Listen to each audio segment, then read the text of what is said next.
Nakilahok din ang libo-libong deboto ng Jesus Nazareno sa traslasyon sa Cagayan de Oro City. Update tayo sa sitwasyon dyan.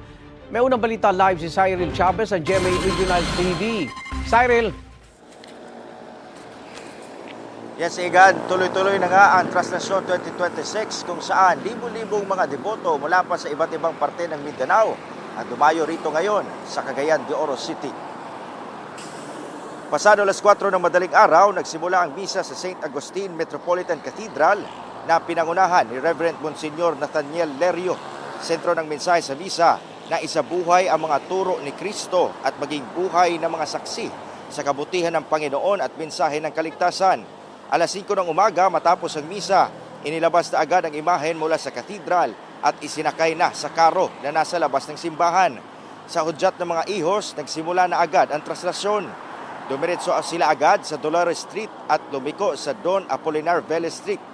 Liliko na naman patungong CM Recto Avenue hanggang makarating sa Archdiocesan Shrine of the Black Nazarene, Jesus Nazareno Parish.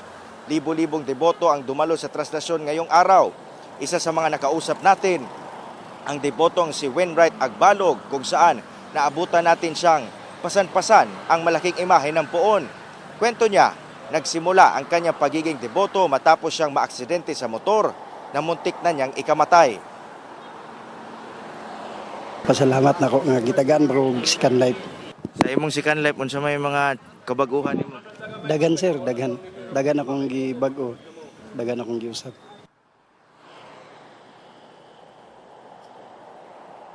Ayon sa Kokpo, hindi nila iniengganyo ang paghahagis ng panyo sa poon. Gayunpaman, pagdating sa Vélez Street, tumigil ang karo para tanggapin ang mga panyong inihahagis ng mga deboto. Igan, sa ngayon, tuloy-tuloy ang traslasyon dito sa Cagayan de Oro City kung saan, base sa huling impormasyon na natanggap natin mula sa kapulisan, walang naitatalang na mga major incidents sa ngayon. Ngayon, inaasahan, ngayong alas 7 o alas 8 ngayong umaga, matatapos na ang traslasyon dito sa Cagayan de Oro City. Igan. Maraming salamat, Cyril Chavez ng GMA Regional TV. Igan, mauna ka sa mga balita, mag-subscribe na sa GMA Integrated News sa YouTube para sa iba't ibang ulat sa ating bansa.